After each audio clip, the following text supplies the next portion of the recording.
Muy buenas tardes a todos y todas. Recordarles que no se los he dicho ahorita, que las clases ya están subidas, vieron debajo de los temas en en la propia página web, ¿vale? Eh,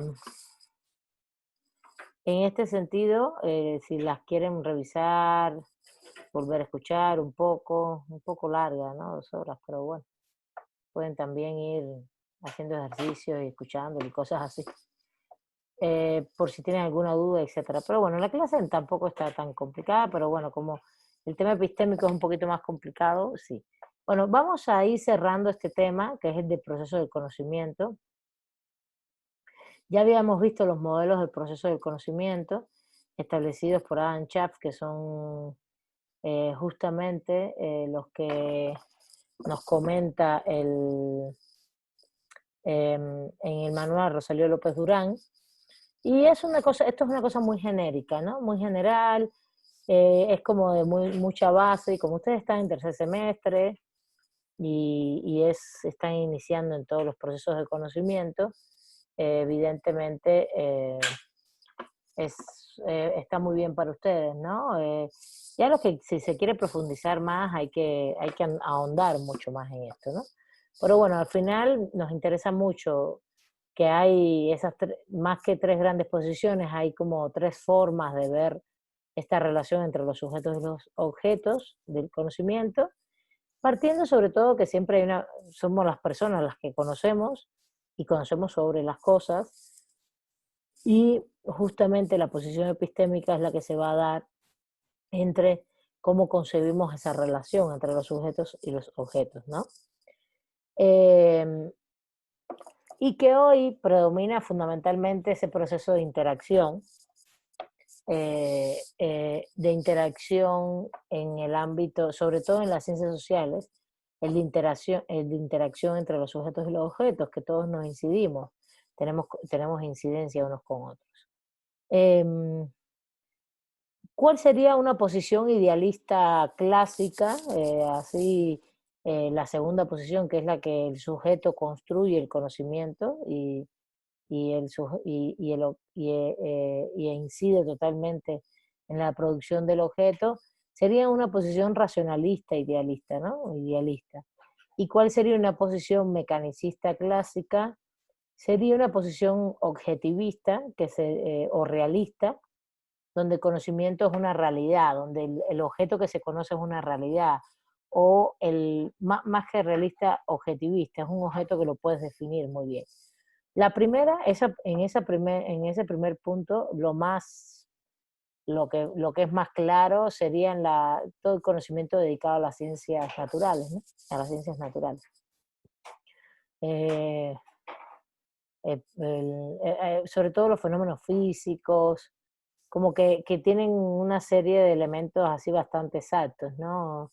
Si hay un huracán, a cuántos kilómetros por hora, qué traslación va a tener, aunque es un tema de previsibilidad, que es predecible por los instrumentos que tienes, por la experiencia que tienen los seres humanos en medir fenómenos naturales, pero eso no quiere decir que siempre vas a predecir todo. Por ejemplo, los terremotos, ¿no? Terremotos ya tienes instrumentos, igual que el tema de los huracanes, tienes instrumentos para ir midiendo cosas, pero hay cosas que se van de la mano, ¿no? Entonces, cuando se habla de esa posición mecanicista entre el sujeto y el objeto, tiene que ver sobre todo que el objeto es un objetivo, es que tú puedes describir muy claramente ese objeto, ¿no? Y esos son los objetos de la naturaleza, ¿no? Por ejemplo, una planta, ¿no? Sus características, ¿no? Sus características, también cómo se plantea esto, eh, sus,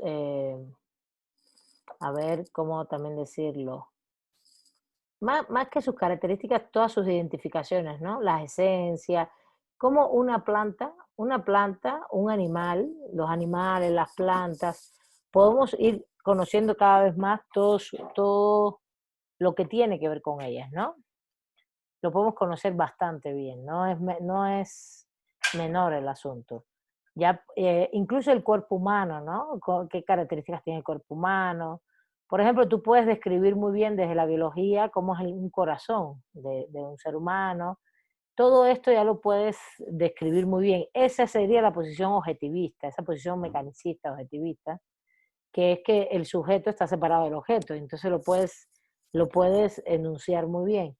Pero todas las disciplinas de la física, y eso también quiero que les quede claro, lo que es física, lo que es biología, química, también tienen niveles de interpretación, ¿no?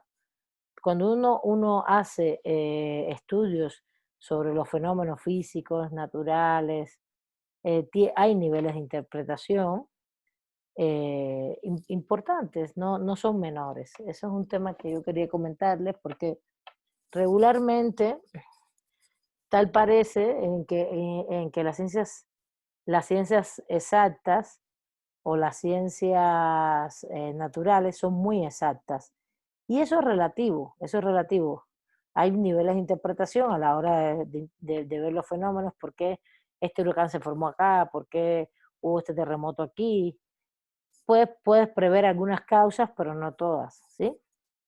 ¿Sí sabían que en la Ciudad de México hay 200 volcanes enanos, por ejemplo, que son productos de erupciones, de temblores de la Tierra y erupciones, pero de una sola vez, ¿no? En un momento determinado hubo en la historia geológica de esta zona, han habido 200 volcanes, se les llama enanos porque se pueden subir muy fácil, son montañitas muy pequeñas, excepto la parte de arriba que es súper arenosa y es pesadísimo, la verdad. Pero porque es arena, ¿no? Es toda la arena volcánica esta. Pero esos volcanes se les llama así, son volcanes genéticos, así se les llama, que son enanos, son chiquitos, al principio emerge esa ebullición de la Tierra, producto, hay regularmente movimiento de la Tierra tipo telúrico, hay una pulsión que hace que emerja toda esa Tierra hacia arriba y haya una ebullición y ya ahí mismo se solidifica porque se enfría porque no tiene, por su forma de nacer y sus pulsiones conectadas a la Tierra, no tiene mayor incidencia y se quedan inactivos, no es como el Popocatépetl, ¿no? Que es activo. Y que son mucho más altos también, ¿no? En la ciudad hay cerca de 200, en todo el Valle de México hay 200. Y hay mucha excursión para verlos y todo, más ahora que hay pandemia, se ha vuelto todo un hit esto de salir a los lugares así de la ciudad que tengan que ver con la naturaleza, porque pues para estar más seguros, ¿no? Yo se los recomiendo. Hay uno, por ejemplo, aquí entre Milpalta y Xochimilco, que fuimos el otro día y está muy bonito, el Tiwili se llama, Tili, no, ahora no me acuerdo, Tiwili, y está muy bonito, está muy bien. Y nada, está todo accesible. Pero bueno, esto lo puedes prever, incluso con nosotros iba un geólogo y nos dijo, que incluso estudia volcanes, y nos dijo, no, ahora mismo con las maquinarias y todos los descubrimientos científicos que hay y todo lo que tenemos para medir, electrónica y todo, es imposible que no sepamos que vaya a surgir un volcán así, que vaya a surgir un volcán de este tipo. Se sabe, incluso con mucho tiempo de antelación, por los movimientos telúricos, por lo que pasa debajo de la Tierra, bueno, debajo de la superficie, etcétera. Entonces, les comento todo esto porque entonces tú dices, bueno, ahí es una visión sujeto-objeto, donde el objeto es un objeto separado de uno, ¿no? Uno lo ve. Ahora, pero todos estos fenómenos también pueden tener incidencia social, ¿no?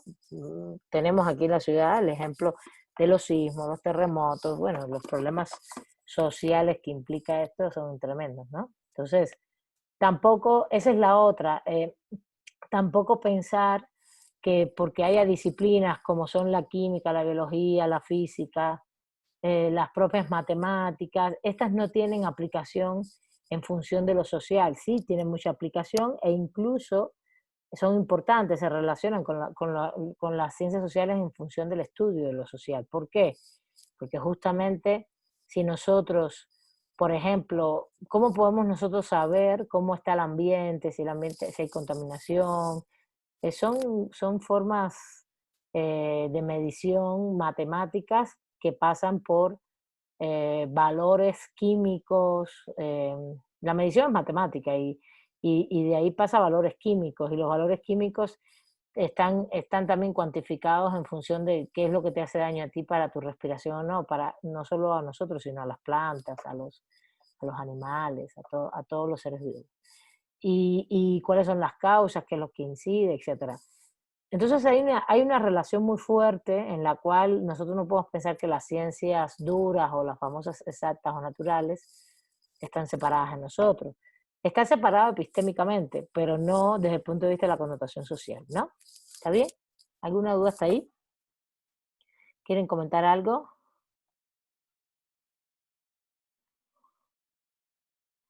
Bueno, si me levantan la mano o cualquier cosa me dicen. ¿Sí están ahí o ya se fueron? ¿Ya se durmieron? ¿Ya se aburrieron? No, sí estamos aquí, profesora. Aquí Gracias. estamos. Sí, porque de pronto ya no los veo. Dios. A ver, tampoco tienen que quitar, les voy a comentar una cosa de la cámara, no la tienen que quitar porque como yo pongo vista del hablante, ya no salen ustedes, salgo yo nada más, ¿vale? Eso sí los puedo ver perfectamente.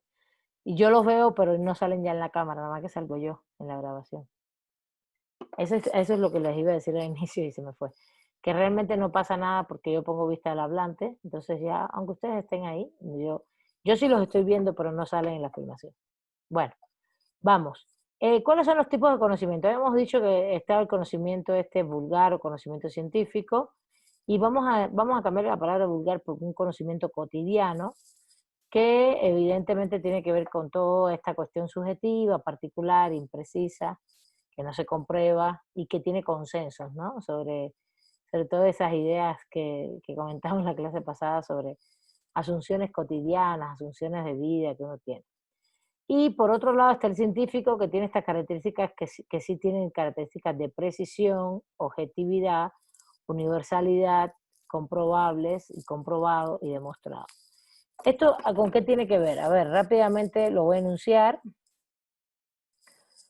A ver, ¿quién me dice? Pero me interesa más la característica del científico. ¿Quién me va diciendo una a una o vayan levantando la mano y vayan comentándolas? Vamos, para que participen ustedes.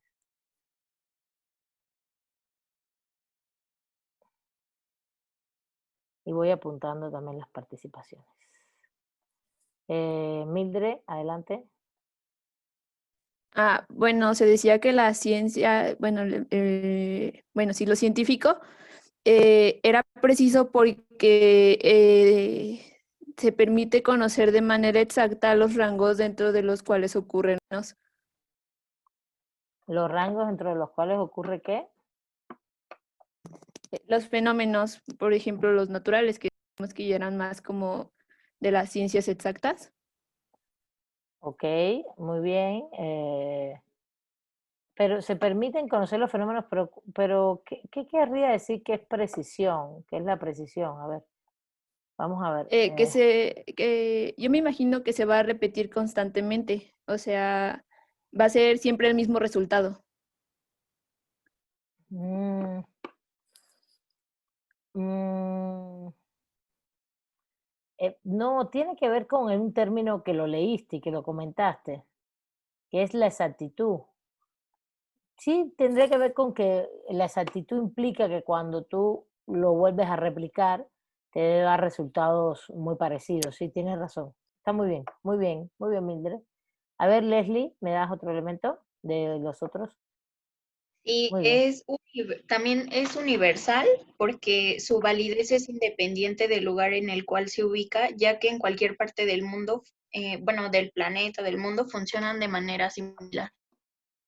Ok, y fíjense, aquí es muy interesante porque se supone que la filosofía es universal y la filosofía no tendría las características de la ciencia, del conocimiento científico, pero a la vez también, y la ciencia siempre se ha planteado que es particular. Pero les voy a decir cuál es la distinción ahí para que entiendan. Se plantea que la filosofía es universal porque construye enunciados universales valorativos de prescripción del deber ser, ¿no? Por ejemplo, la política es el arte de la reproducción de la vida, como principio. Y entonces la política tiene tales elementos y la reproducción de la vida implica ponernos de acuerdo, organizarnos como comunidad, X elementos, ¿no? Cuando tú dialogas esto así, lo pones así en la mesa, estás construyendo principios, ¿no? El derecho, por ejemplo, ¿cuáles son sus elementos universales? El otro día se los pregunté y alguno me dijo algún elemento. A ver, ¿cuál sería el universal en el derecho? El que siempre ha estado en todos los momentos históricos, su esencia. Los universales serían como una característica esencial que nunca ha cambiado en todos los derechos existentes, en el ámbito de las ciencias sociales y en el ámbito filosófico. ¿Quién me dice? ¿Alguien sobre esto? Profesor. A ver, Justiniane, Ivonne. Ivonne, creo que también querías comentar el tema, ¿no? ¿Sí? ¿O no? Vale. Sí. Primero Justiniane y después Ivonne. Perfecto, muchas gracias. Si mal no me acuerdo, es que ese factor universal que se ha repetido a lo largo del tiempo es justamente evitar el caos, evitar que no haya bien común en la sociedad, que no haya o sea, que esté todo desorganizado, que haya, pues básicamente caos, que haya caos en la sociedad. A ver, no. Estoy haciendo un paréntesis dentro de la lectura, porque la lectura plantea, el conocimiento científico es universal. Claro, cuando tú miras y tú dices, la ley de gravitación universal, la ley de gravitación es universal en la Tierra, ¿no? No sé, a ver si vos quieres comentar algo. Si quieres ya ve preparando. Y entonces, lo que estoy queriendo decir es que hay que tener cuidado con esta categoría, porque en cualquier texto por ahí puedes encontrar que diga que la ciencia, que el conocimiento científico es particular y que justamente lo que es universal es la filosofía, y estoy haciendo una distinción. A ver, Ivonne, adelante. Sí, pues un elemento universal del derecho es que siempre ha existido la coacción Exacto. o la coercitividad, y creo que va relacionado con lo que quería explicar mi compañero, la necesidad de crear el orden dentro de una sociedad. Ah, es que yo no entendí lo de Justiniani, ya, ahora entiendo mejor. Disculpa, no te entendí. Muchas gracias, compañera. Sí, No, ¿de qué? no lo entendí. Gracias.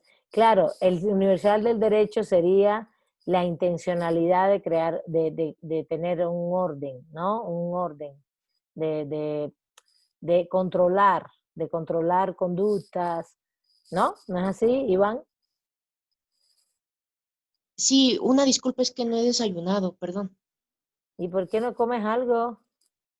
Pues es que me paré tarde, la verdad. Perdón. Este muchachito anda hoy en su plan, pues búscate algo y puedes comer acá y yo no tengo ningún problema. De verdad, no tengo problemas. Muchas gracias. Se los he dicho que pueden comer acá. De hecho, había una compañera de ustedes que estaba comiendo y me dijo, no voy a poner la cámara, estoy comiendo. Y yo dije, está bien, no hay problema. Bueno, vamos. A ver, el universal del derecho es la intencionalidad del control social, la intencionalidad de justicia, por ejemplo, los elementos coactivos y coercitivos, pero sobre todo la coacción, la violencia física, porque el derecho nos obliga a tener determinada actitud, ¿no? Y justamente es universal en el derecho, se estudia en la filosofía del derecho, por ejemplo, como se estudia universales en la historia, en la economía, etcétera, y son filosóficos. Ahora, cuando se habla de universal en el conocimiento científico, ¿de qué estamos hablando? Estamos hablando de esas leyes en las cuales en todos los lugares del mundo, al parecer, funciona la ley. Por ejemplo, la física mecánica, todo esto que se estudia en la física, ¿no?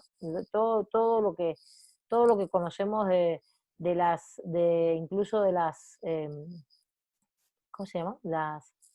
Las fórmulas de la física mecánica, ¿no? Velocidad, tiempo, peso, pues esas son formas de calcular el peso, la velocidad, la masa, de los cuerpos, todo lo que compete a la física mecánica, velocidad, movimiento, masa, peso, todo esto. Y hay una serie de fórmulas y eso funciona en todos lados. Funciona aquí, funciona en todos lados. Entonces se vuelven universales en ese sentido. Pero ¿por qué entonces ustedes van a encontrar en algunos libros que dice que la ciencia es particular? Porque la ciencia se fue particularizando y son compartimentos estancos, es como pequeñas parcelas de estudio de la realidad. ¿Sí se entiende? Estás estudiando cuestiones físicas, cuestiones químicas, cuestiones de la biología, aunque esto, la verdad, les voy a decir con sinceridad, ha cambiado mucho ya, porque no hay una disciplina pura. Cada vez lo que encontramos es que todas se van relacionando, ¿no? Que necesitas la matemática para la química, que necesitas la matemática para la física, que si haces química y tiene que ver con los seres humanos, tienes que hacer biología, que si haces, ¿sí se entiende? ¿Se comprende eso? Entonces, tampoco, ellos lo que dicen es que estás estudiando de todas maneras un fragmento de la realidad. Y el fragmento justamente es si haces, por ejemplo, hoy por hoy, ¿no? Una disciplina que ha surgido hace un tiempo, ajá, que hay interseccionalidades, que se van, no solo interrelación, sino que se van tocando unos a otros. Por ejemplo, hoy hay disciplinas nuevas como la genética, ¿no? ¿Y la genética qué tiene? Pues la genética tiene biología, pero tiene química y tiene matemática.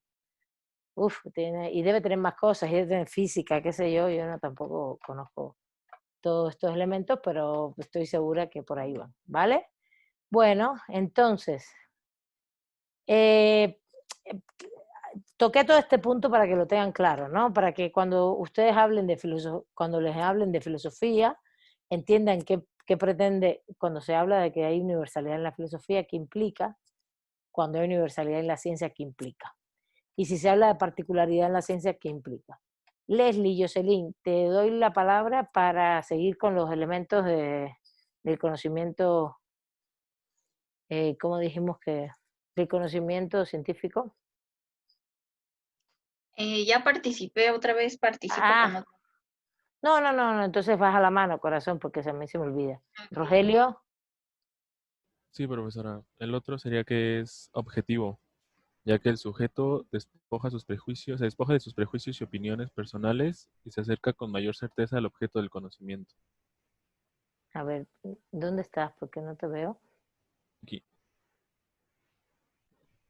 Ah, ya te vi, ¿Ya me vio? Ya. ya te vi, ya te vi, ya te vi. Sí, sí, sí. Rogelio, a ver, el objetivo, ¿me lo puedes repetir? Disculpa. Sí, el sujeto se despoja de sus prejuicios y opiniones Ajá. personales y se acerca con mayor certeza al objeto del conocimiento. Ok. La objetividad implica certeza, ¿no? Que a la vez se relaciona con la primera cuestión que era la precisión, la exactitud. Exacto, la precisión, la exactitud. Eh, mm, Fíjense, lo que es un hecho, que el método científico, cuando ustedes lo analizan, trata de ser lo más certero posible, en el sentido de que el resultado siempre sea muy parecido. De todas maneras, yo estoy dando esto con precisión porque justamente cuando vayamos a filosofía y las ciencias humanas y sociales, y nos vamos a dar cuenta que en las ciencias sociales esto de pronto tiene falencias, ¿no? El tema de la objetividad, el tema de la certeza, el tema de la exactitud, son categorías que rechinan, ¿no? Diríamos así. Bueno, Raquel, otro de los elementos muy bien, Rogelio, vayan bajando la mano, por favor, los que participan.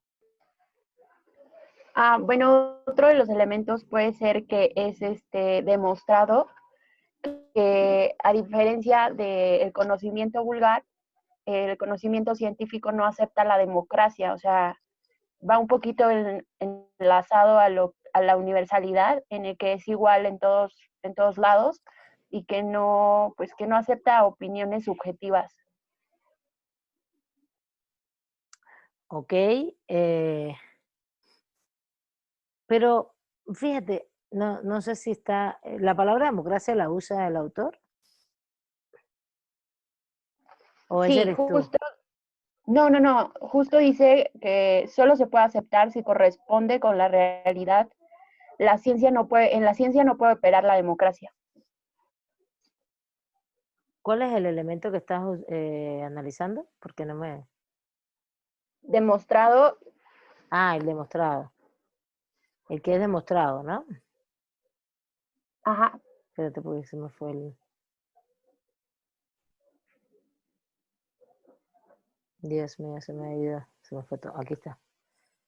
El demostrado, ya.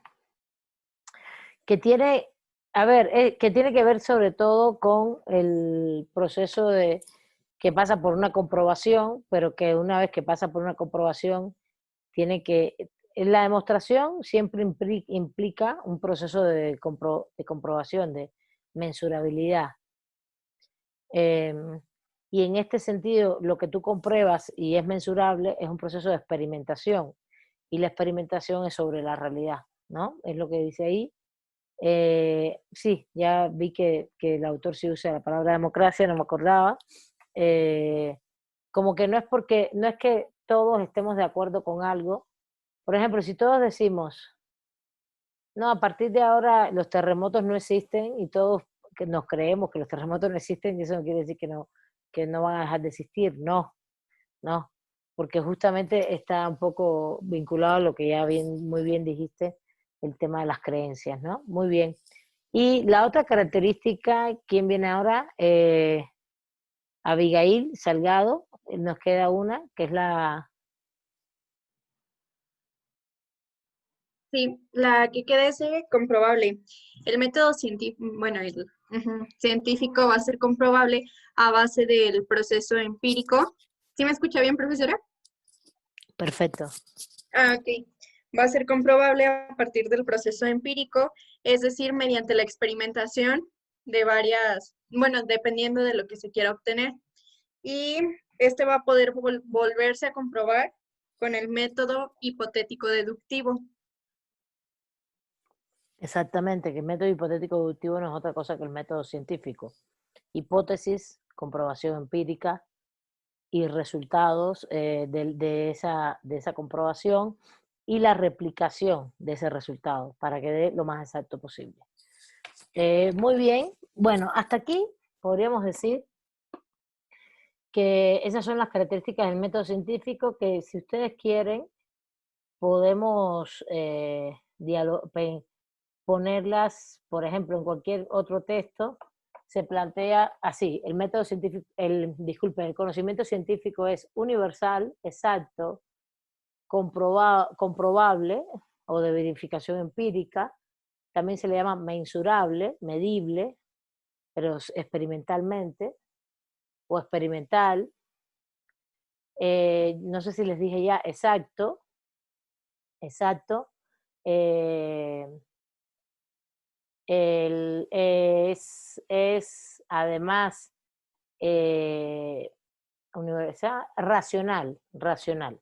Es el otro elemento que ahí que tiene más que ver con el tema de la demostración también, la racionalidad y la demostración no por un proceso que pasa por la comprobación y no solamente por un tema de sentidos comunes y consensos grupales. Bueno, entonces, no obstante estos puntos, a mí me parece muy importante que tengamos en cuenta que, eh, que estos están muy bien y lo podemos encontrar en Mario Bunge, por ejemplo, y en toda la filosofía de la ciencia vinculado a la revolución científica a partir del siglo XVI. Del siglo XVI, que es la que instaura toda esta noción de lo que hoy concebimos como ciencia. En este sentido, a partir de ahí también ha habido otras conceptualizaciones, como por ejemplo las técnicas. Las técnicas es un conocimiento ya de utilidad, ¿no? Para resolver problemas, y no es el conocimiento técnico, no tiene por qué ser científico, aunque se funda en conocimientos científicos, ¿no? La técnica viene de teknos en griego y quiere decir resolución de un problema.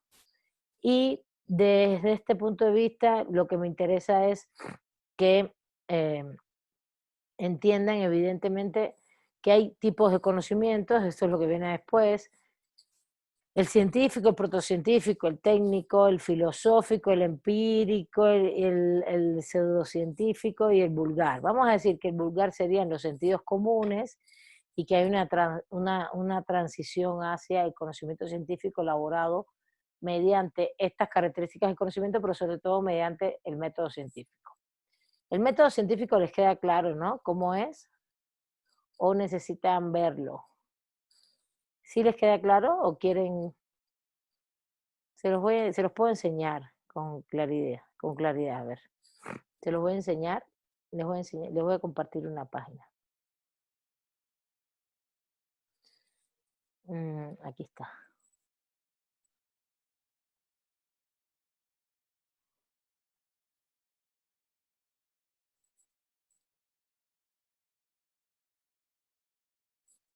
No sale aún. A ver. No se ve. Aquí está. Ahora fue que salió. Es que si doy compartir y no ha salido aún, no lo van a ver. Aquí está. El paradigma de la revolución científica es quien instaura todo esto, ¿no? La revolución científica es la que nos va a instaurar todo este paradigma cartesiano, o galileano también se le llama, de la revolución científica. Esto lo vamos a ver ahora en las próximas lecturas. Con mucha calma, y yo voy a hacer una explicación histórica de por qué se van dando estos procesos. ¿Cuál es el primer paradigma? ¿Cuál es el segundo paradigma? Etcétera, etcétera. El primer paradigma sería el aristotélico, es lo que ustedes están viendo. ¿Sí están viendo lógica o no están viendo lógica en retórica? ¿Sí? Y si se los están dando desde Aristóteles y cosas así, o por lo menos no importa que no sea desde Aristóteles, ¿le están dándole lógica formal? ¿O no? ¿Sí o no? A mí sí. A mí no, profesora. A mí sí. Por el momento no. Pues se supone, a ver, por el momento, sí, puede ser, evidentemente, puede ser evidentemente que no se las den ahora y se las den después, pero se las deberían dar. Disculpe un momentito, un segundo que me está entrando una llamada para desviar.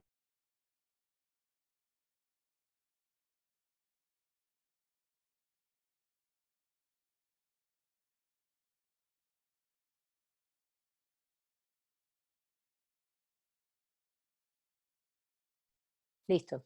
Entonces, a ver, se los deben dar. De todas maneras, vamos a ver, como vamos a ver filosofía, las ciencias humanas y sociales, les voy a dar un panorama así muy general, ¿vale? Para que se ubiquen y no se pierdan con esto, ¿vale? ¿No? Porque al final esto es fundamental para entender cómo se conoce y cómo se investiga, ¿no? Los dos paradigmas de construcción de conocimiento, que sería el aristotélico inicialmente, que es la lógica formal, y el de la revolución científica. No voy a profundizar, pero sí se los voy a dar. Miren, aquí está el método, ¿no? En este recuadro, ¿no? Tienes una hipótesis racional A, y le pongo racional para que entiendan también este concepto de racionalidad del conocimiento científico, ¿no? Acontece que la hipótesis es la afirmación o negación de algo, y es una oración, y esto ya sí es mucha metodología. Por ejemplo, hoy yo tuve toda la mañana 2 sesiones de tesis, de asesoría de tesis con los estudiantes, ¿no? Entonces dije, a ver, vamos a construir una hipótesis, pero la hipótesis no me puede decir demostrar tal cosa. La hipótesis no lleva un verbo rector, es una afirmación o negación de algo, ¿no? Pues en este caso, por ejemplo, una de ellas era las mujeres en estado de gestación,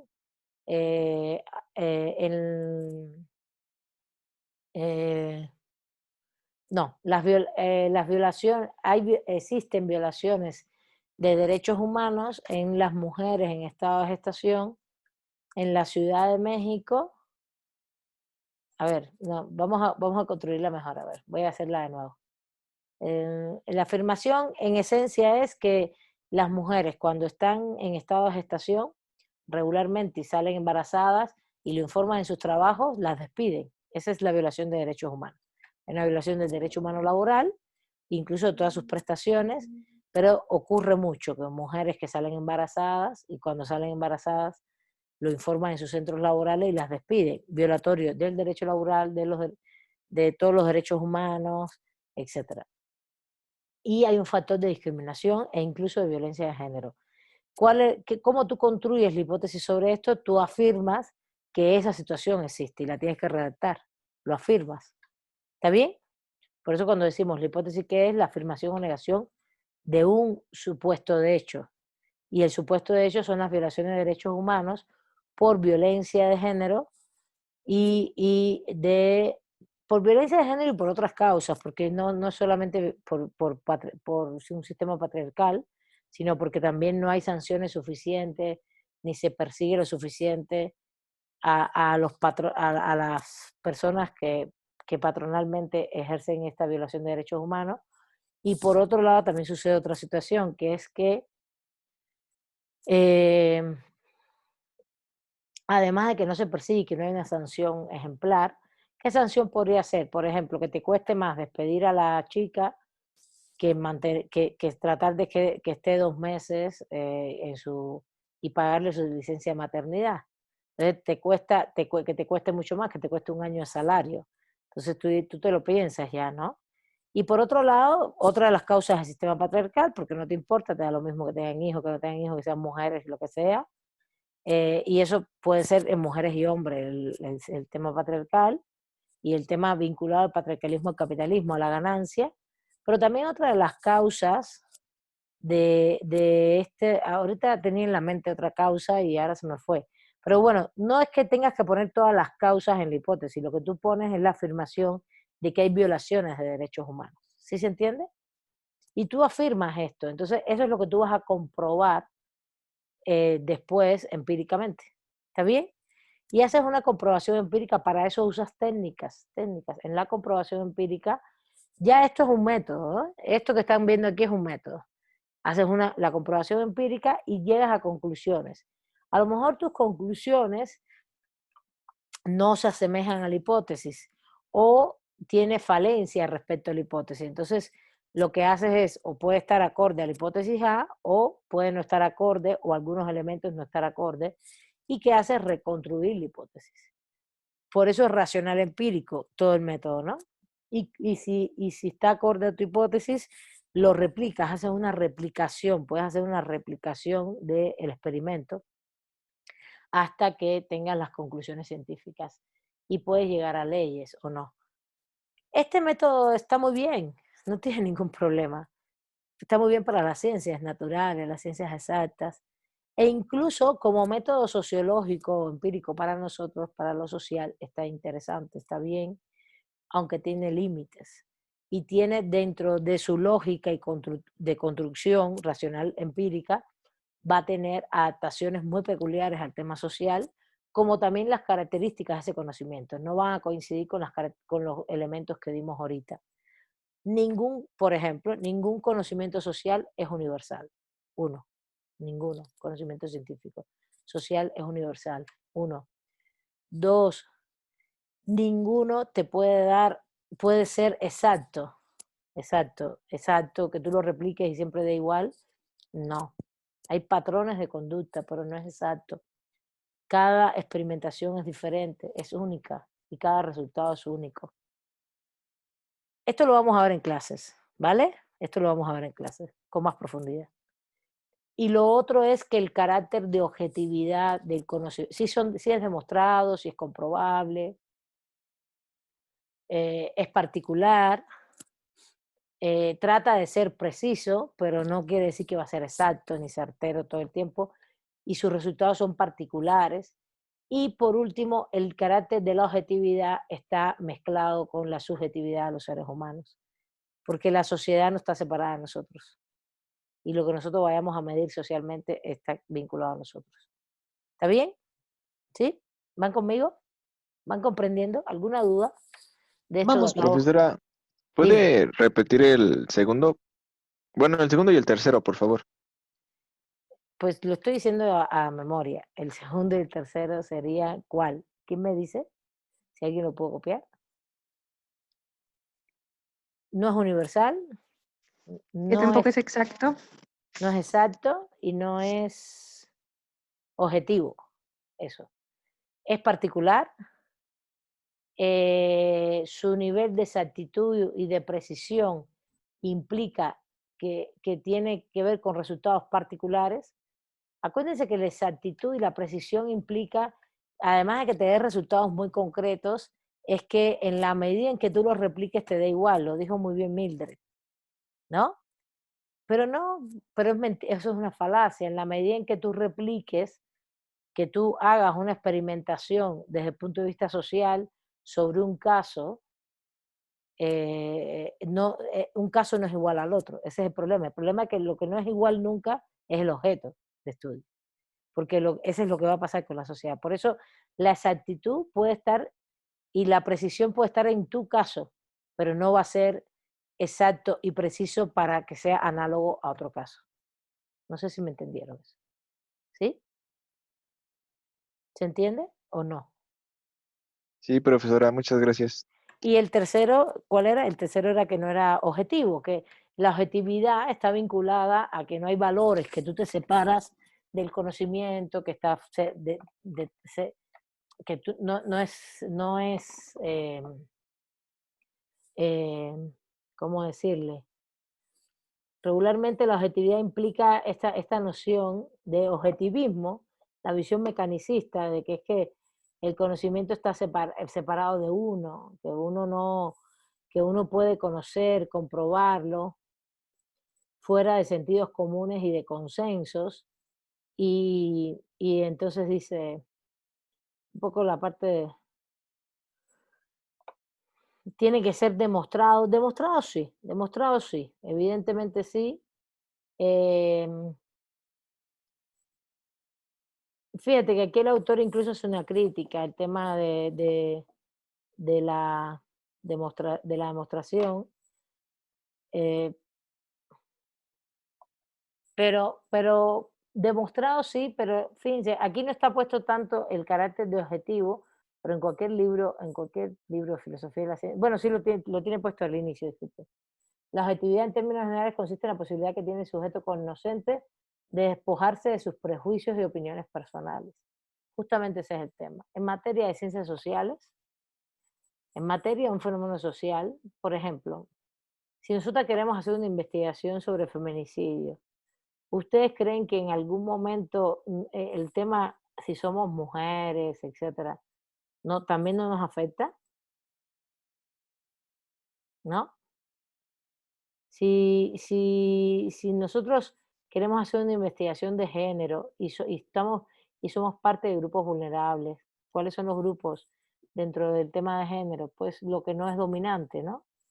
Pueden ser mujeres, pero también podemos ser personas trans, personas transgéneros, transexuales, queer, intersexuales. em, hay ya 30 clasificaciones. Eh, bueno, homosexual, lesbiana, pues lo que querramos, ¿no? O lo que nosotros nos sentamos bien siendo, da lo mismo. Entonces tú quieres hacer una investigación sobre eso y tú tienes una identidad dentro de todas esas identidades sexogenéricas que son, que no es la dominante, que es la heteronormativa. Evidentemente hay una carga no es un tema de prejuicio y opinión, sino de tu sentir pensar, de lo que tú eres, de tu identidad. Y esta construcción de ser objetivo es una construcción típica de las ciencias naturales, de las ciencias exactas, perdón, pero en materia de ciencias sociales no es que no sea posible, pero se puede hacer posible, pero tiene que tener otras características. No es igual que la de las ciencias naturales, que tú puedes analizar. Por ejemplo, que tú analices el coronavirus hoy, que tú seas un químico genético, biogenético, y que estés analizando todo el virus, ¿no? Todo lo que hicieron fue primero descubrir todo el ADN del virus, después ver bien todas sus características y empezar a hacer una construcción de la vacuna, ¿no? A partir de un proceso de método científico que yo desconocería cómo se hacen las hipótesis y la experimentación, pero por eso hay fase 1, fase 2, fase 3, todos son experimentaciones, ¿no? Que tiene que ver con el cultivo de células, que les pones el virus, cómo reaccionan, qué le tienes que poner, qué no. Después en animales, después en personas, y después en personas tiene varias fases, ¿no? Eh, eso sí lo sé así, pero no sé, no sé cómo se hace lo del virus. ¿Entiendes? Lo que quiero decir con esto es, tú dices, no, yo estoy separada de la investigación porque lo que estoy es construyendo una vacuna contra el virus. Y puedo ser objetiva. Sí, hasta cierto punto sí, aunque depende si los médicos tienen algún familiar que haya fallecido por coronavirus, a ver hasta qué punto no puedes incluso afectar la investigación, que la persona tenga mucha ansiedad por encontrar la vacuna, por ejemplo. Eso, ¿por qué? Porque sencillamente tuviste familiares que a lo mejor les dio el virus, fallecieron, estuvieron muy mal, hay de todo. Por tanto, todos esos términos de objetividad tienen que ver con la construcción de un conocimiento donde tú te puedes separar, sí, pero siempre hay incidencias en el ámbito personal y en las ciencias sociales mucho más. ¿Se acabó? ¿Se entendió bien? ¿Puedo seguir? ¿Cómo seguimos? ¿O no? Alguien me puede hacer todas las preguntas que quieran, no tengo problema. Estamos adelantando las clases estamos hablando de las cosas que vamos a hablar en las próximas clases en filosofía de las ciencias humanas y sociales. Bueno, entonces, ¿alguna duda del método científico?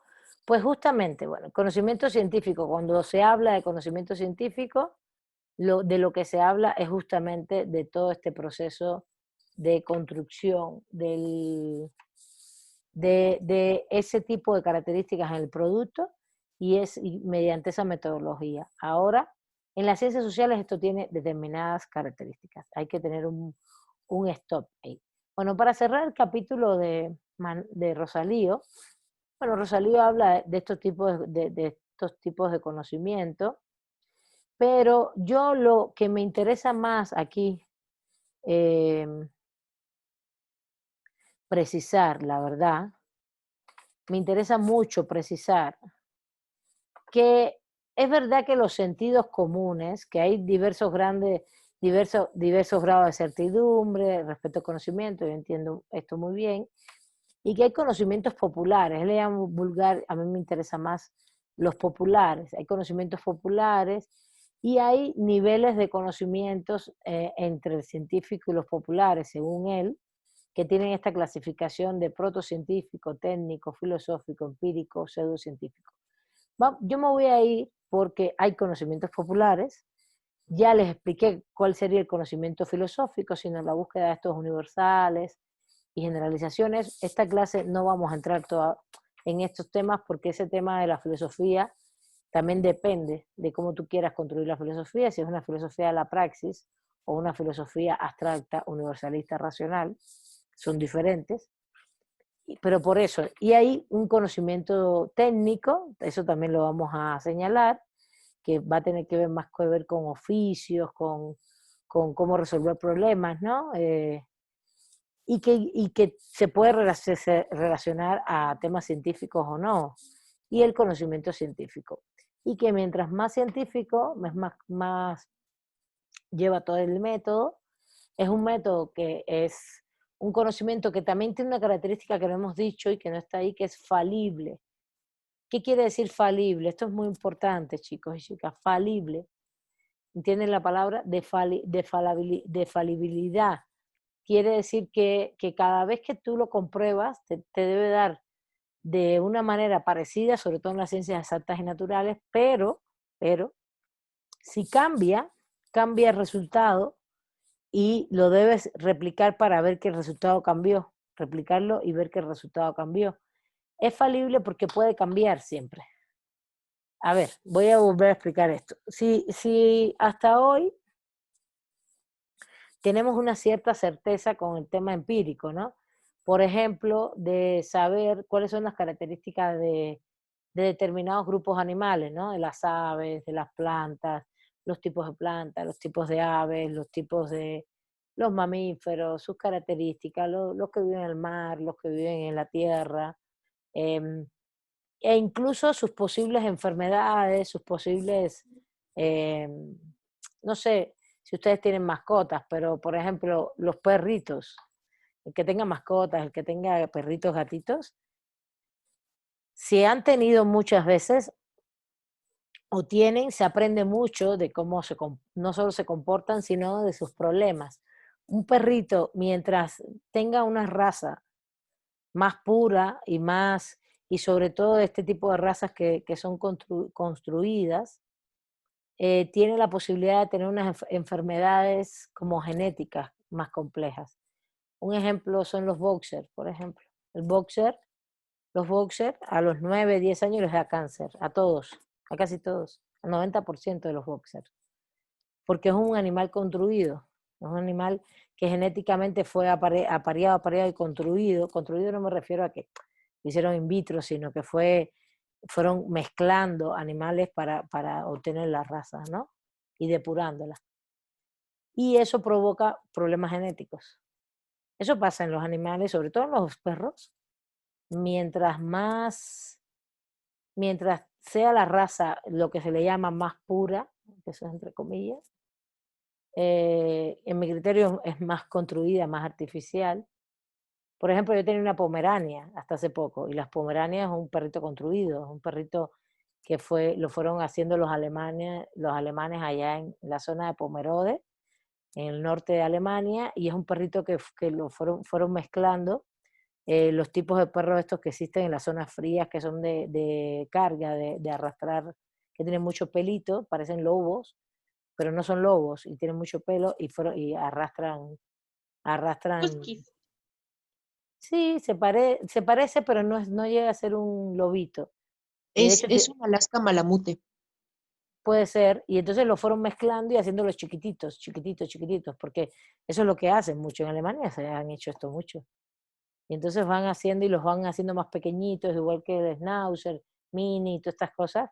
Mientras sea una raza más pura de que mezclas al perrito con otro de su raza y así, así, así, la mía le dio una enfermedad rarísima, se quedó ciega y era una enfermedad genética. Y me dice, mira, es raro, les da a los perros chiquitos porque los chiquititos estos son muy construidos, el Chihuahua, Pomerania.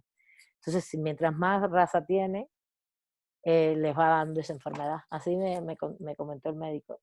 Y claro, como son enfermedades un poquito raras, se investiga menos, evidentemente. Y de hecho, sí, duró bastante, no tuvo grandes problemas, pero después le afectó le estaba afectando el hígado, le afectó los riñones y así. Y ya fue. Duró 14 años y es un tipo de perrito que podía haber durado unos 17, 18. Pero eso pasa, y le pasa también a los. Tengo una amiga que siempre ha tenido boxer y no siempre. Le digo, no, bueno, pues ya no tengamos estos animales. Mejor es un solovino. Los solovinos, las mezclas duran más, serio, se enferman menos. Pero bueno, volviendo a este punto, ya dejemos la anécdota animal personal. Lo que quiero decir con todo esto es, para mí, lo que es importante es que ustedes entiendan, sí que hay un conocimiento filosófico que es diferente al científico, que hay un conocimiento científico y que hay un conocimiento popular. Ahora, uno es más importante y que hay un conocimiento técnico específico que tiene que ver con solución de problemas específicos que se mezcla con el científico, se puede mezclar con el científico. Mezclar me refiero a que al final que tú sepas arreglar una máquina, que es un conocimiento técnico, por ejemplo, no implica un gran método científico, no implica grandes aplicaciones de la ciencia, pero necesitas tener algunos conocimientos y son importantes. Arreglar incluso hay carreras ya que tienen que ver mucho con la técnica, ¿no? Las ingenierías, etcétera, etcétera. Ahora, y se fundan en principios y leyes científicas, ¿no? Haz mal un puente arquitectónicamente para que veas que eso se cae y puede tener consecuencias muy graves. Me interesa que sepan esto y que sepan distinguir justamente que el conocimiento popular, yo no le llamo vulgar, estoy en contra de ese término, popular, de sentidos comunes, de consensos, no es científico, es verdad, pero a veces es muy importante para la investigación en las ciencias sociales. Eso es lo que quiero decir. Puede ser muy importante para nosotros. ¿Por qué? Porque cuando nosotros estamos en una comunidad, por ejemplo, en México, en América Latina, en comunidades originarias, ¿cómo le llamarías al conocimiento que le hemos llamado tradicional, a esos saberes tradicionales de las comunidades? ¿Le llamarías vulgar, popular? ¿Cómo le dirías? Y hay que tener mucho cuidado con eso, porque justamente está bien, ok, no, a lo mejor no pasó por un proceso de medición científica, pero sí pasó por un proceso de experimentación largo tiempo. Ejemplo, las medicinas que usan. Si usan determinados brebajes, determinadas, sobre todo plantas. ¿De dónde ustedes creen que vienen los químicos y los productos químicos de las medicinas nuestras?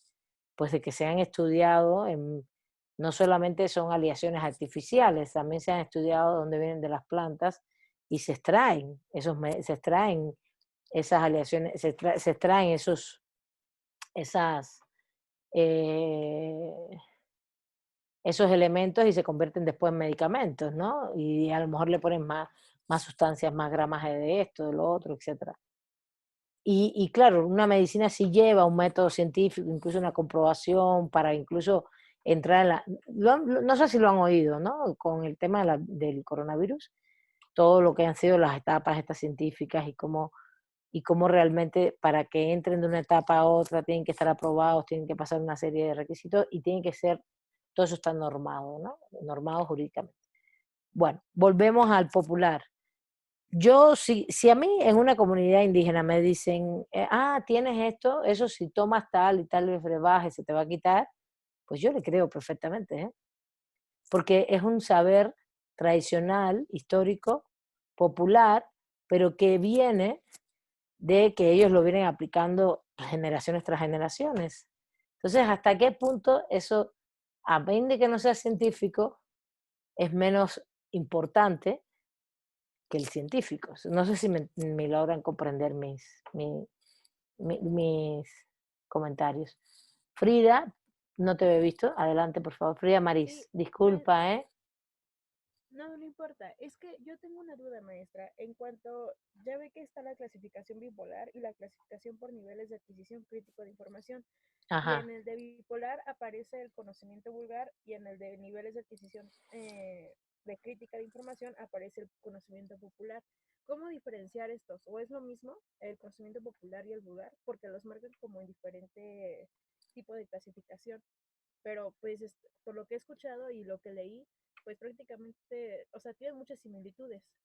Sí, por eso no le he hecho tanto énfasis a todas estas clasificaciones y por eso estoy haciendo énfasis en que me interesa que sepan que hay un conocimiento filosófico, uno científico, uno técnico y uno popular.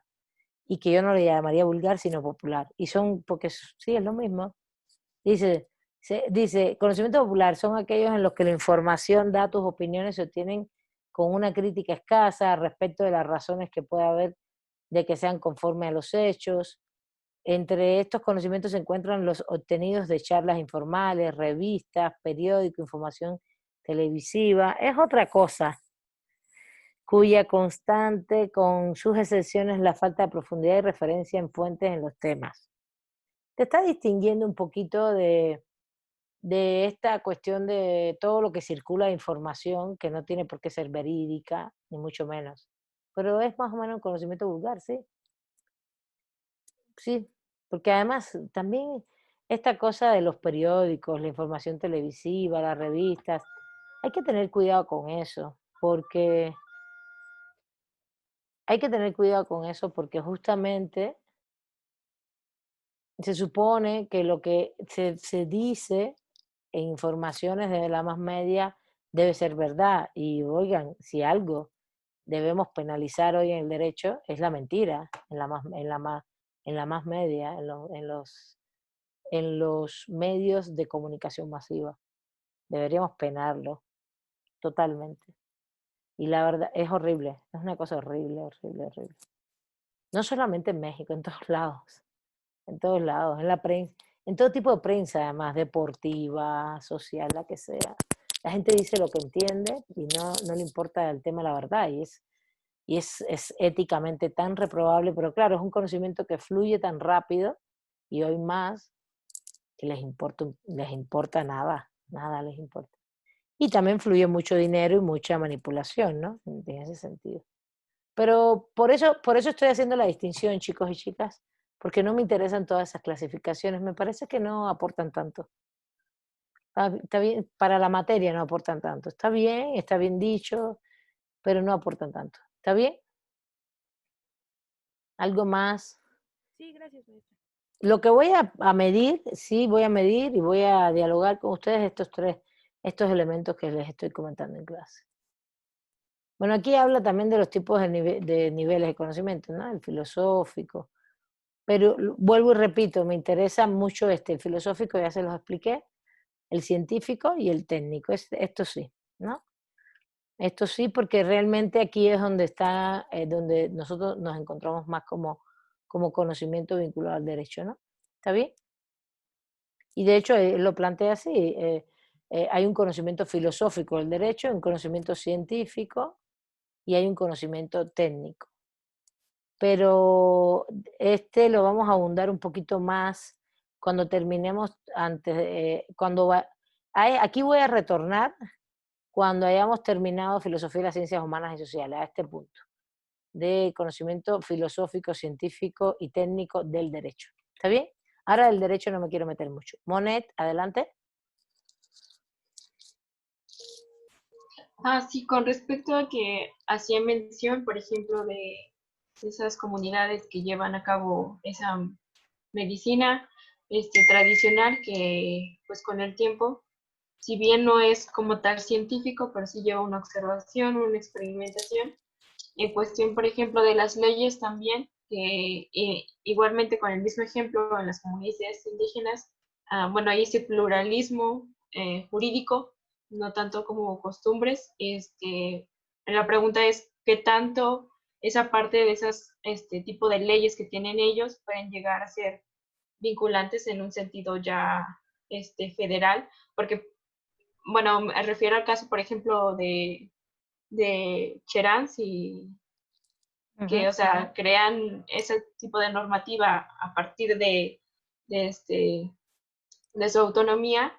Entonces, ¿qué tanto esa pequeña célula que ya se generó ahí como fuera de todo el derecho federal o republicano que tenemos, ese puede surgir como uno nuevo, igual que como en los medicamentos? O sea, esa medicina que tiene conocimiento y todo eso, llega ya a una farmacéutica y, bueno, es aplicada con otros métodos, pero finalmente viene de las comunidades indígenas. Entonces, ¿qué tanto ese derecho de las comunidades indígenas puede retomarse como para llegar también a un derecho más sólido, más general?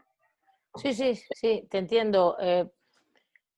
A ver, yo no soy de las que abogaría, porque creo que las comunidades indígenas tampoco lo harían, abogarían por decir, no, nuestros métodos tradicionales deben ser impuestos de manera global, universal para todos y todas. No, a ellos no les importa eso. A ellos lo que les importa es que no se los roben y que se los reconozcan como propios de ellos y que se los dejen seguir practicando.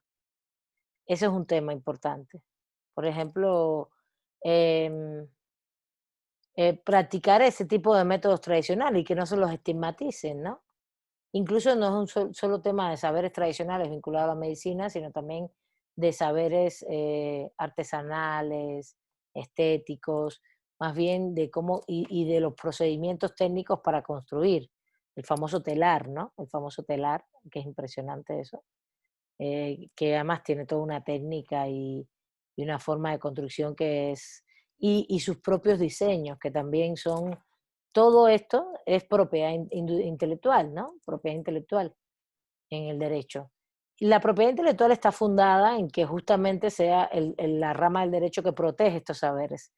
Desde un saber que es completamente, se considera una patente, un descubrimiento científico, hasta los saberes, las marcas y todo tipo de diseños que implican algo autóctono de una persona o un grupo y que es de ellos y quieren patentarlo. ¿Pero por qué surgió? Porque justamente para meterse al mercado, ¿no? El surgimiento no es un tema de reconocimiento.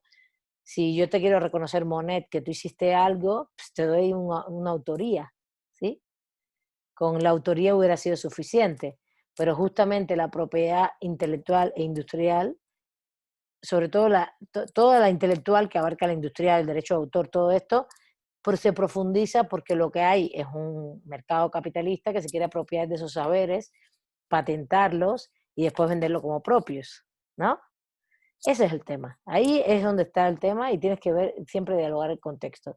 No he visto a ninguna comunidad indígena decir, yo quiero que mi saber sea universal, sino que me lo reconozcan para que no me lo roben, ¿no? En materia de diseños y cosas, y en materia de saberes tradicionales, pues ellos lo siguen aplicando y que tampoco, y si pueden, patentarlo para que no se lo roben. Y claro, ojalá pudieran monetizar esto. Estaría espectacular porque una comunidad se podría beneficiar de manera colectiva de algo que ellos saben históricamente. El problema es que esa rama del derecho surge justamente en una articulación capitalista, no de socialización. ¿Y qué es lo que pasa detrás de eso? Regularmente. No, ¿tú has visto, conoces un proceso de propiedad intelectual, de industrial? Es terrible. Tienes que pagar mucho dinero y lo tienes que hacer en cada país y eso vale mucho y cuesta mucho y tiene un procedimiento jurídico de un año mínimo y lleva recursos. Entonces, una comunidad no tiene esto. Claro, ¿cómo podemos protegerlo? Pues no es, más bien los estados tendrían que protegerlo. Son los estados los que deberían asumir no solo esos costos, sino esas formas de protección frente a los que tienen los recursos financieros, ¿no? Las empresas capitalistas, etcétera. Y lo digo, y las transnacionales, lo digo con todos sus nombres, es así. Es un tema importantísimo. No sé, Raquel había levantado la mano, pero Monet, si quieres comentar algo más, adelante.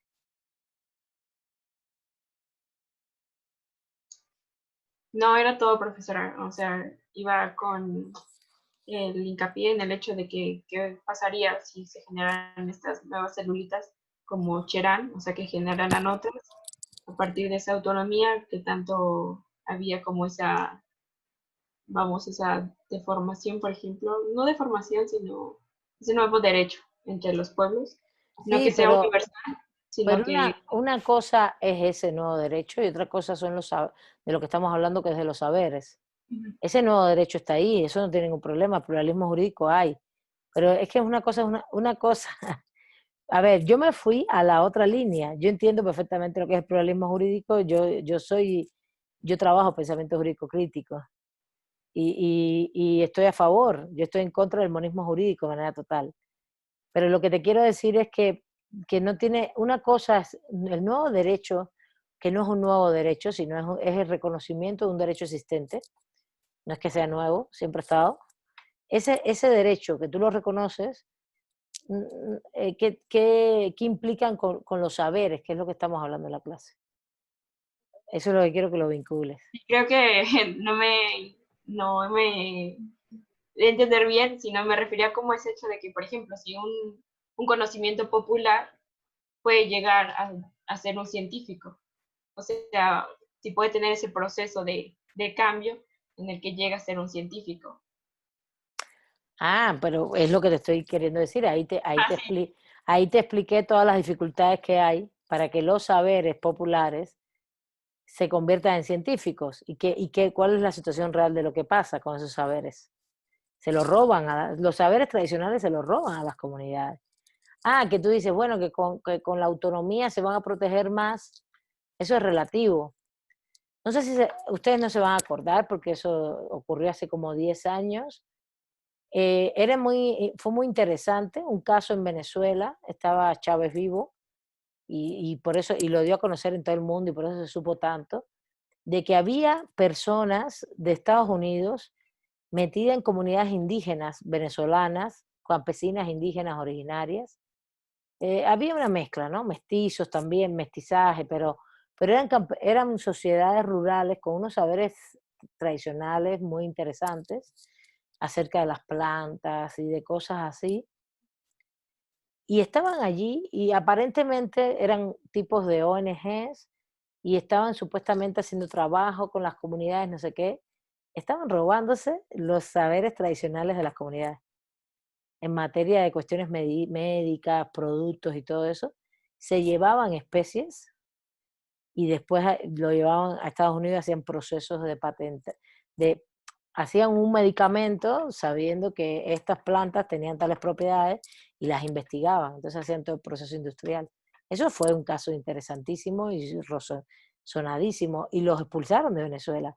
Claro, el Estado se da cuenta y dice, además de que estaban haciendo otras cosas, dice, están haciendo esto y esto y esto, y lo sacaron. Eso es muy interesante, y en Bolivia han pasado cosas parecidas. A ver, les voy a poner un ejemplo de esto que acaba de decir Monet. ¿Ustedes conocen la quinoa? ¿Han comido quinoa? Monet sí, los demás Sí. no. Hay mucha gente aquí sin cámara. ¿Los puedo ver o verlas? ¿Dónde andan? Por favor, ¿les pueden poner sus cámaras? Quiero verles la carita. ¿Ya se despertaron? Muy bien. A ver, ¿dónde andan?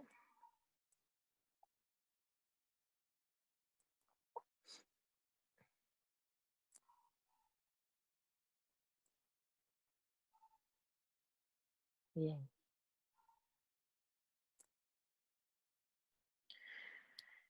¿Han comido quinoa? ¿Conocen la quinoa? Es un cereal que se hace como el arroz. Se puede hacer como el arroz, se puede hacer como un arroz con leche de quinoa, por ejemplo, y se puede hacer también como un arroz normal. De eh, Incluso se puede hacer y se hace con vegetales. El tema es que lo tienes que hervir, ¿no? Es mucho más rápido. Tiene una cantidad de propiedades alimenticias impresionantes. La quinoa tiene mucho más alimento proteico y sí tiene carbohidratos, claro, también. Es como, tiene muchas propiedades así como la lenteja, ¿no? Esa lenteja que ustedes comen, que uno se come, la lenteja al final tiene, sí es carbohidrato, pero también tiene hierro, muchas proteínas, etcétera. Y bueno, la quinoa es mejor todavía. Aquí la venden, pero la De quinoa, hecho, tiene sabor a a ver, nuez, ¿no, profesora? la Bueno, sí, lo puedes más o hacer menos. con nuez, sí, Como de- arroz también, como arroz o como lenteja, como sí, dice sí, usted. como tú quieras, lo puedes hacer de muchas maneras. Pero se hace, es un cerealito y se hace y se cose, se tiene que cocer, ¿no? Para que se abra, así como la avena y cosas así. Lo interesante es que la avena, por ejemplo, es muy buena, muy sabrosa, pero tiene mucho carbohidrato y no tiene a lo mejor tanta proteína. Y esta sí, esta tiene muchísimo. La quinoa es el cereal de los pueblos del cono sur. Es la base de lo que ellos comían, de lo que ellos comen. Eh, en Bolivia, Perú, toda esa zona, se come papas, es verdad, tienen muchas papas, aquí hay 2 o 3 papas nada más, y como aquí hay 60 maíces, ahí hay 60 papas, ¿no? Pero tienen la quinoa como un cereal especial. La papa no alimenta igual, dense cuenta, igual como el maíz, que el maíz nixtamalizado alimenta mucho, pero el maíz normal no alimenta nada. Y la papa es lo mismo, la papa sí te alimenta bastante, pero lo que tiene es mucho aminoácidos, ¿no? Carbohidratos. La quinoa no, la quinoa es buenísima como cereal y era el alimento fundamental de toda esa zona. ¿Y qué pasó con la quinoa? En 3 años se la apropió el capital y entonces está en todos lados. Vayan en el súper ahí. Cuando yo veo, nosotros sabíamos de la quinoa por saberes populares, tradicionales, por los pueblos indígenas y que era impresionante y que no sé qué y que no sé. Y de pronto la quinoa está en todos los mercados del capital, en todos los supermercados. ¿Qué implica eso? La quinoa tiene tanto valor como el amaranto, por ejemplo, para ponerles un ejemplo. El amaranto acá es parecido. Que aquí el amaranto ya te lo venden ya como hecho, pero el amaranto también es un cerealito que se abre como el maíz, ¿no? Y lo tienes que cocer. No más que aquí ya lo hacen, lo van tostando y te lo venden dulce, etcétera, etcétera. O sin dulce, pero te lo tuestan, ya abierto. Eh, y tiene muy buenas propiedades. Entonces, el tema es cómo este tipo de productos los comercializa y se los apropia el capital, ¿no? Siendo productos muy originarios. Es muy interesante. Bueno, es muy interesante y es patético también. Y eso no quiere decir que no esté en los súper. Me encanta, o sea, que yo puedo comer quinoa y no tengo que ir, porque antes nada más que había en los mercados orgánicos y cosas así, importados y todo, y ahora hay mucho más, y al haber mucho más, lo puedes adquirir mejor. Pero lo que quiero decir con esto es que así pasa con todos los saberes, Monet, ¿entiendes? Y con todas las propiedades que tienen los pueblos, y no, ellos no tienen posibilidad de protegerse de esto hasta cierto punto. Aquí lo importante es decirles, sí, los pones en el mercado, pero para que tú te beneficies como pueblo, ¿no? Eso es lo importante, ¿no? Bueno. Bueno, ¿quién tiene alguna duda sobre estos temas? A ver, ya les comenté, las clasificaciones no me interesan todas, solo me interesa que hay un conocimiento técnico, científico, filosófico y popular vulgar, vamos a llamarle así para que no se me confunda. Y que sí hay niveles de conocimiento para el derecho, pero eso no lo vamos a ver ahora. Ahora no me interesa ese punto. Lo vamos a ver después que terminemos la unidad y caigamos de nuevo en el derecho en métodos, metodología jurídica, etc. ¿Vale? ¿Alguna duda hasta aquí, compañeros, compañeras? ¿Ninguna? Todo ese Por tipo mi... de clasificación. A ver, adelante, adelante. Ah, no, por mi parte ninguno, profesora. Gracias. Bueno, dice Denise que está bien cara la quinoa. Denise, ¿es lo que dijiste? Ah, Monelo, el caso de Venezuela, tendré que, lo voy a buscar. Recuerdo que eran unas ONG gringas las que estaban ahí metidas. Hay que buscarlo. Si me mandas un correíto para que no se me olvide, te lo voy a agradecer. Sí, claro, gracias. Vale, vale. Bueno, recuerden que yo le estoy enfatizando varias cosas, como que los conocimientos populares, esos saberes de sentido común son importantes, y lo enfaticé mucho porque tiene que ver con nuestras comunidades originarias. No, a ver, no me interesa el conocimiento popular a ver, de que haya una comunidad donde hay un mito, ¿entiendes? Eso también es un conocimiento vulgar. No, en esta comunidad hay un mito y los 2 de noviembre, como es el Día de los Muertos, aparecen los espíritus y cuando vienen los espíritus se ponen fluorescentes. Eso es cultura, ¿no? Eso es cultural. De ese no estoy hablando. Esos son sentidos comunes históricos relacionados a mitos culturales que me parece que son muy importantes para la historia de las poblaciones. Acuérdense que todas las poblaciones estamos fundadas a base de mitos. A ver, ¿cuál es el mito de México? ¿Qué me dice? Que la ciudad fue asentada en el lago de Texcoco, si no mal recuerdo. Se funda la ciudad de Tenochtitlán, donde me parece que vieran un nopal, un águila devorando una serpiente, y pues prácticamente sería todo. Bueno, ese es el mito que es de la... Bueno, es cuando se funda la Ciudad de México. Sí, la fundación de Tenochtitlan, ¿no? Bueno, porque que vienen los pueblos originarios, que ven los lagos, y entonces el mito, la condición real es que tú miras, cuando les hablé del volcán ahorita, desde los volcanes se ven los lagos que hay ya todavía en la ciudad, por allá por Tláhuac, por Texcoco, se ven desde arriba, está impresionante. Y entonces nos decían, imagínense que toda la ciudad estaba llena de lagos y tú miras así y te dices, no manches, qué bonito, ¿no? Y la ciudad ahora está llena de construcciones. Y claro, qué bonito, qué útil y qué vivible, porque primero la temperatura de esta ciudad que es impresionante. Aquí no se pasa calor, perdón, es una temperatura muy agradable, por eso también tanta gente al final vino a este gran valle, que es un cuenco, ¿no? Y porque había mucha agua, ¿no? Entonces podías producir alimentos, por eso generas esta técnica de la chinampa. La chinampa es una técnica, por ejemplo, para producir alimentos. y es buenísimo, y los alimentos que genera son impresionantes. Ahí en Xochimilco todavía, si alguno de ustedes vive por ahí, Milpa Alta, Xochimilco, el alimento que ahí se produce en Xochimilco, en la Chinampas, es muy buen alimento. Estoy diciendo verduras, vegetales, muy buenos, porque tienen mucha agua, entonces y son muy naturales, pueden ser muy naturales, muy, muy sabrosos. Entonces, ¿te imaginan todo eso que tenían? Bueno, esa es la realidad, ¿no? La realidad es que tienes un lugar muy vivible, con muy buena temperatura, con muy buen clima y con muy buenas condiciones para reproducir la vida, la alimentación, etc. El mito es que es lo que tú creas como fundación, ¿no? La cosa mística, ¿no? Una cosa es la materialidad, que es lo que acabo de decir, y el mito es la cuestión mística, lo que te funda, lo que te convierte en tener una identidad sobre algo, que es cuando esos pobladores llegaron acá, vieron y tenían en su mitología que donde había una serpiente devorando, que digan una águila devorando una serpiente sobre un nopal, ese era el lugar de la fundación donde deberían quedarse, ¿no? Y entonces, todas las sociedades tenemos eso.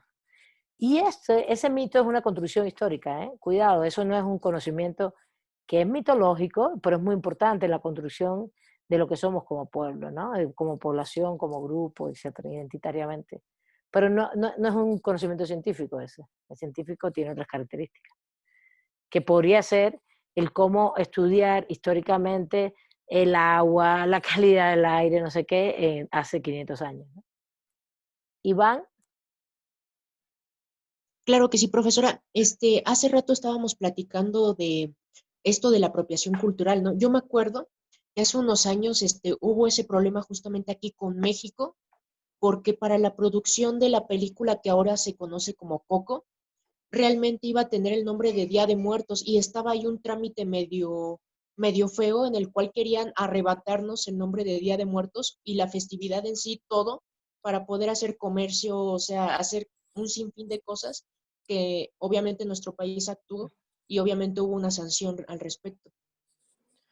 Bueno, no conozco sobre lo de la peli, pero que sí, que hubo este problema, ¿no? Pero bueno, está bien, no lo conozco. Incluso lo que se plantea también es que el Día de Muertos del 2 de noviembre está muy vinculado también a una tradición judeocristiana, no solamente originaria nuestra, sino que es una mezcla, es una transculturación. Es un proceso de transculturación de rituales que trajeron en la conquista, que se mezclaron con rituales locales. Y se nos quedó, la verdad es maravilloso, yo creo que es de las mejores cosas que tiene México, por Dios. Me encanta, a mí me fascina además.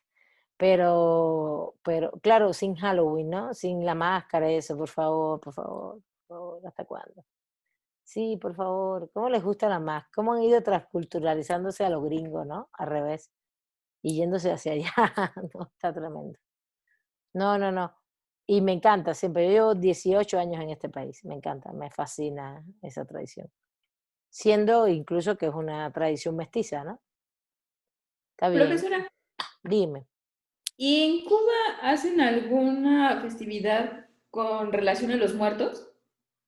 No, me encantaría que tuviéramos eso. Somos muy judeocristianos, la muerte, el llanto, no sé qué, el velorio y además como también la religión, no hay ninguna religión que es dominante, porque la católica no es dominante, sino hay una mistura de religiones, todas las cristianas, y por un lado y por otro lado, digo, católica y todas las evangélicas, hay de todo, ¿eh?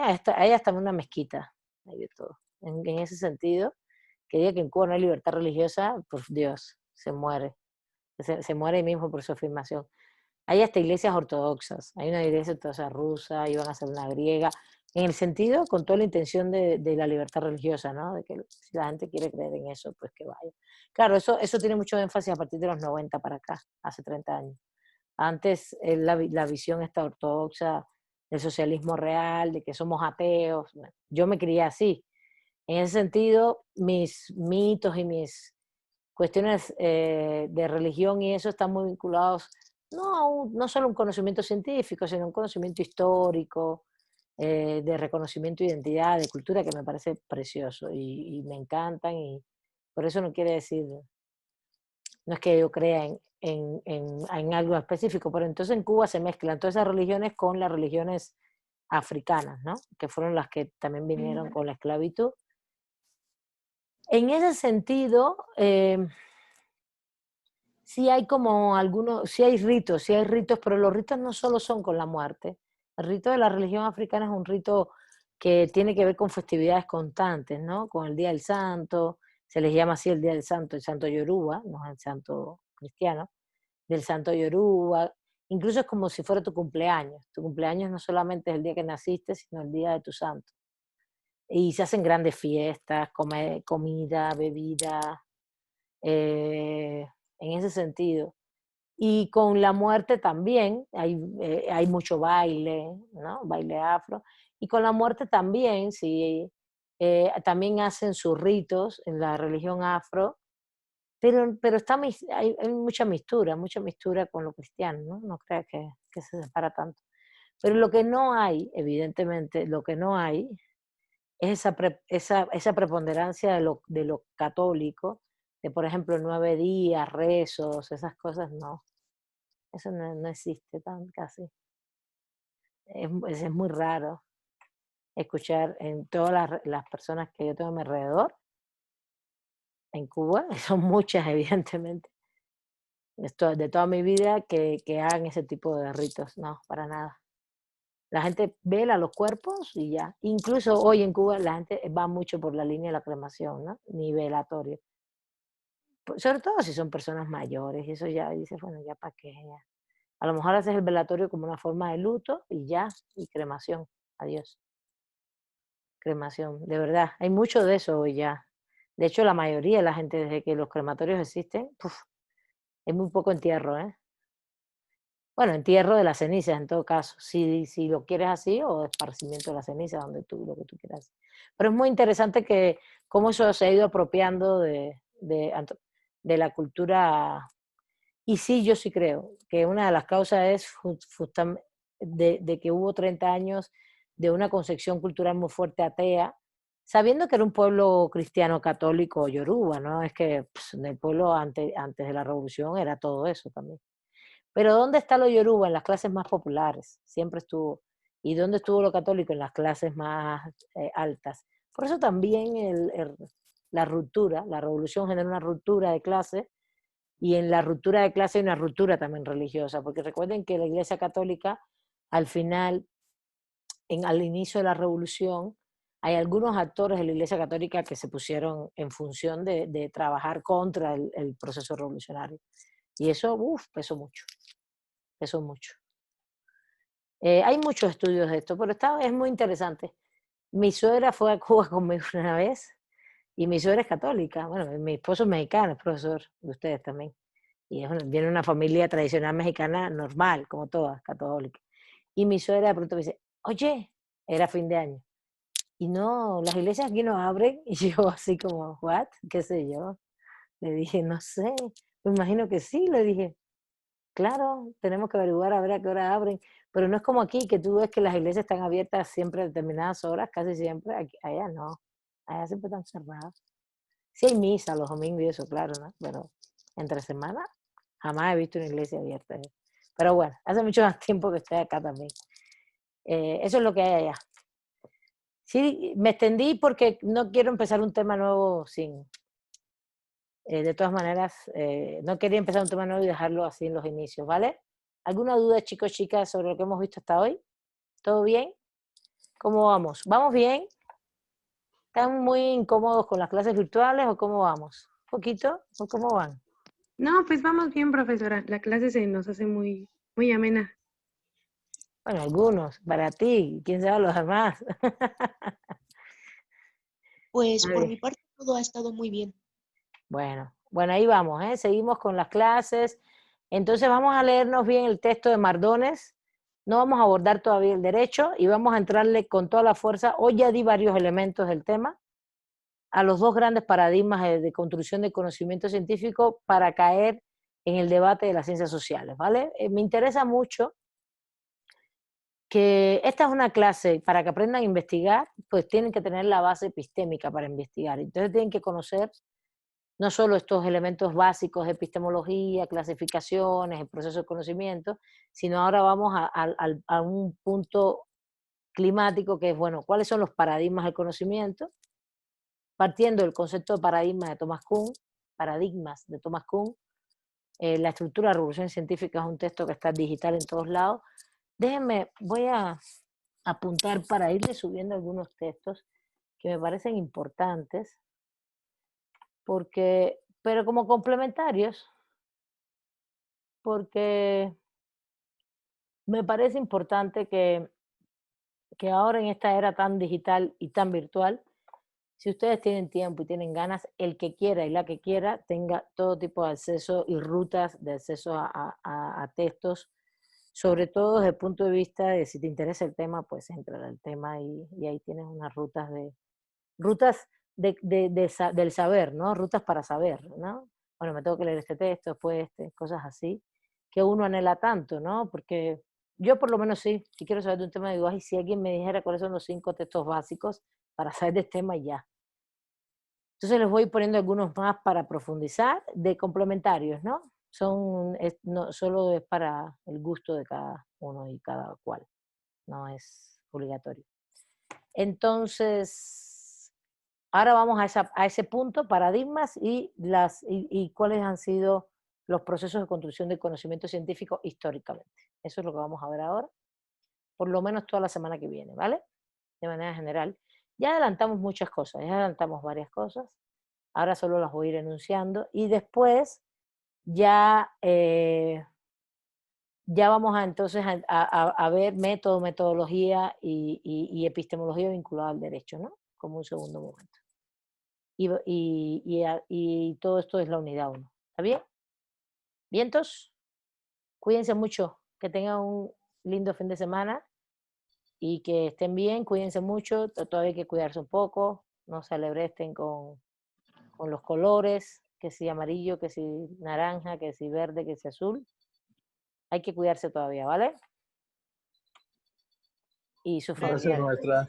Vale. Hasta luego, Gracias. Hasta luego, profesora. Nos vemos en la próxima clase. Nos vemos el martes. Hasta luego, profesora. Gracias.